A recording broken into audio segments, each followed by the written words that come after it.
Now for tonight's guest, Rear Admiral Neil Morissetti is the United Kingdom's Special Envoy on Climate and Energy Security. While the world's governments are yet to agree on a comprehensive climate change plan, the British government has appointed Rear Admiral Morissetti to prepare that nation's security agencies for severe weather events, increased migration and greater competition over resources. The British envoy is in Australia for a series of meetings with defence and government officials, and he joined me from our Canberra studio a short time ago. Admiral Morissetti, why do you consider climate change to be not just an environmental issue, but a security one? I think the reason we think that the implications of climate change have broadened from just the environmental, socio-economic and political is that we're beginning to recognise, and this is on a global basis, that not the physical changes that occur with climate change, but the second and third order consequences, the result of rising temperatures, sea levels, increased acidity of the ocean, is that we're seeing the potential for loss of land, of loss of livelihood for people, and that, on top of all the other stresses they're facing, many of them related to resources, food, energy, water, etc., has the potential to increase the likelihood of conflict. So climate change isn't necessarily something that's going to start a conflict on its own, but it is what I would call a threat multiplier or a catalyst for conflict. OK, so if we can take a case study and use the example of Yemen, which is near the top of the global security agenda because of its instability and a strong al-Qaeda presence, how is climate change relevant to Yemen's security? Well, if you look at where the stresses that Yemen are facing, in addition to what you've talked about, there are water shortages, etc., and that places challenges on the population, it places challenges on the government. If you add further complications to that by the fact that the impact of climate change could well be felt there, it could accentuate those water shortage problems, for example, then that adds greater challenges and greater risk to the possibility of climate change.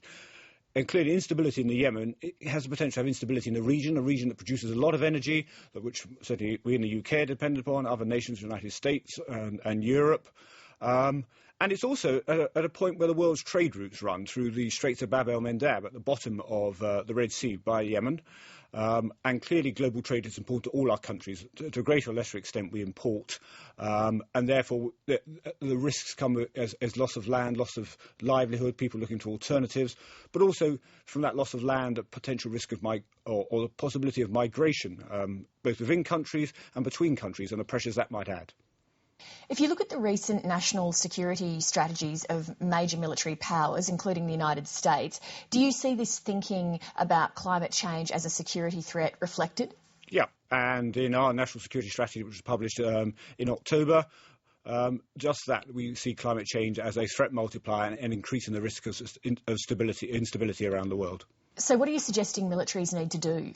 Well, I think there are a number of things we need to do. I mean, at the end of the day, whilst climate change has security implications, the solution to that to set is something that needs to be addressed by a wider society as a whole in looking to reduce the likelihood and the impact of climate change. But from a military perspective, I think we need to understand what it might mean for our missions and tasks in the future. Will we find ourselves being involved in an increased number of humanitarian activities as a result of extreme weather events and natural disasters? Or will we find ourselves helping other agencies, other government departments and international organisations to try and build the capacity and resilience in those countries that are most likely to be affected by climate change in order that they can cope with the challenges and look after their citizens? That's already happening a lot, isn't it? The increasing use of militaries to deal with humanitarian and other disasters? Yep, we do find ourselves on a number of occasions. We saw it recently in Haiti with Canadian forces and with American forces and from many other nations providing support. We saw it in Pakistan after the floods. And the likelihood is that with climate change as projected, that we will see more of that. And that clearly puts pressure on the military resources. And the more we can do to help societies prepare for those sort of events, the better. As I say, it's something we'll do in conjunction with other agencies and aid organisations, non-government organisations, etc. And when you look at the responses to Haiti and Pakistan, have there been lessons learned from that? Yeah, I think one of the lessons that we are always learning is the challenge when many organisations come together to work together. And we need to practice that to understand what the different objectives are. And in all our countries, here in Australia, I understand you've had a recent exercise at your Defence College to look at these issues and to see how we can better work together in the future. The latest US Defence Review notes that some national security professionals have yet to fully conceptualise how climate change could impact their areas of responsibility. How much scepticism is there in military circles about whether this really is a military issue?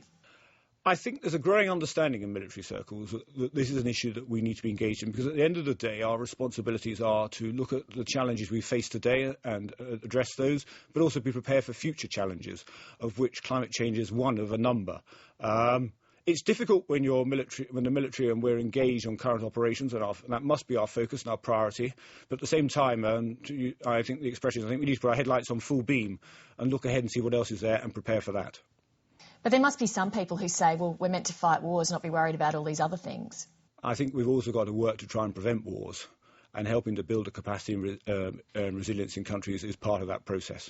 Haven't militaries always had to study environments and physical conditions and adapt their strategies accordingly? And in which case, how is climate change any different? No, I think it's very similar. We need to look at the environment we're going to operate in, make sure we have the right capabilities to deliver the missions and tasks in that environment, which may be, as a result of climate change, harsher, hotter, less water available.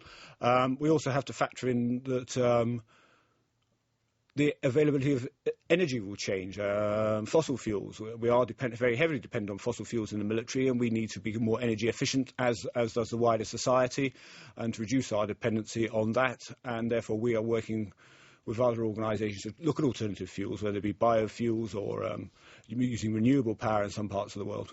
I'll come to energy security shortly, but I just want to stick with climate change for a moment longer. We saw with the Copenhagen summit last year, and then with the collapse of the cap and trade bill in the United States this year, that governments are having trouble finding a way forward politically on climate change. When there's an absence of political consensus, how difficult does that make the job of military planning? I think certainly having a political consensus is a great advantage, and it gives a degree of certainty. But if you look at a country like America, where there is yet to have that political consensus, nonetheless, the American Department of Defense is doing a lot of work to address the environmental issues, to get a better understanding of what the impact of the environment is on our security, and how the Department of Defence needs to take forward activity in the way of mitigation and adaptation, and that's the same in the United Kingdom as well, although we already have that political consensus, which I said gives you that degree of certainty. So things on the military level are going ahead despite what's happening on the political level? Yeah. Because of our responsibilities to be prepared for future threats, it would be remiss of us not to be looking at these areas. How much communication is there between, say, the British military and key British climate scientists? We work with, for example, the Meteorological Office, the Hadley Centre in the United Kingdom, and other organisations to get a better understanding of the science, and to ensure that at the end of the day what we're looking at is trying to reduce the risks to national security and the risk to us performing our tasks. And clearly the better our understanding of the science, the better that will help us. And is the scientific community happy enough to go along with that? I'm just wondering whether or not there might be elements of the scientific community that feel a little uncertain about sharing their knowledge with the military because they're not sure how that knowledge might be used. I haven't come across that. I mean, at the end of the day, everyone recognises that these are challenges and that we've got to address them. And the more we collaborate, the more we work together with partners, the greater the chance of success of achieving that understanding that's necessary. There are a lot of uncertainties in climate science. How difficult does that make military planning? If we waited for 100% certainty on the battlefield, we'd be faced with some very severe challenges. I think there is sufficient certainty that we know we need to do something about it, and we can take it forward on that basis. When you look at traditional security challenges around the world, say, for example, ethnic conflict, and you compare that to the regions that are most likely to be affected by climate change, do those two things match up? Yeah, there's a real correlation. If you look at where climate change is likely to have the greatest effect, where global stress already exists, food, water, demographics and health, where perhaps governments don't necessarily have the capacity and resilience to deal with it, and where we have seen conflict in recent years, there is a very strong correlation between that. It's a belt that runs across the centre of the Earth between the tropics of Capricorn and Cancer, through sort of South and Central America, Africa, Middle East, subcontinent and to Southeast Asia. And linked to that, of course, is that the world's trade routes run through the middle of all of that.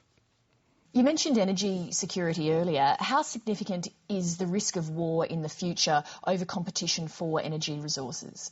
I think there is always going to be a risk of conflict over resources, whether it be energy, food or water.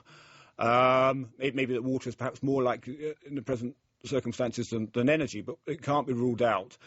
And we need to recognise the risk to our secure and stable supplies of energy. Is that something that militaries wargame? Yeah, we'll use that as part of our thinking. So give me an example of the sort of scenario that you'd be considering. I think you'd be looking at the consideration of whether there is a secure supply of energy, whether it's in the context of for a nation or for us to do our missions and our tasks. Can we ensure that we have the available energy that we need?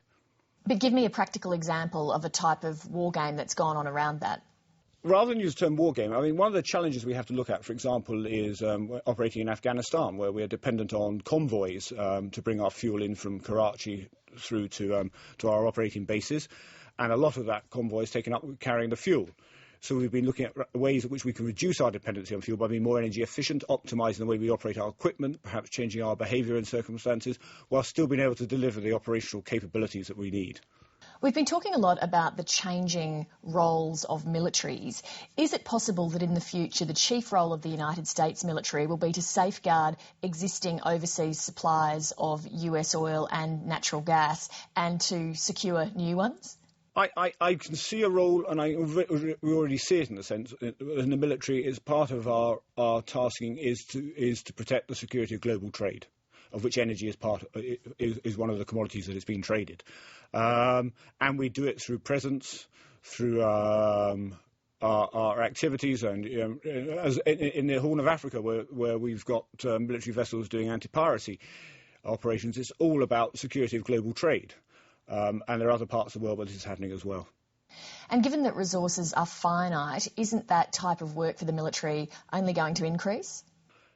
That's the challenge we face, and we've got to try and look at ways of reducing that, and therefore looking at energy efficiency, looking for alternative sources of energy, making better use of renewables, all of which will also help us reduce our emissions as countries, and that gives us a greater chance of staying within that world of 2 degrees and therefore limiting the effects of climate change to what we consider to be just about manageable. In terms of some of those alternatives, is nuclear power the answer to issues surrounding climate change and energy security? Certainly in the UK, we've recently committed to more nuclear power stations. At the end of the day, each country will make its own decision, its own choice. But from a UK perspective, we're looking to build new replacement power stations, and it will be part of our energy portfolio, yes. Admiral Morissetti, thank you very much for joining Lateline. Thank you very much. It's been a pleasure.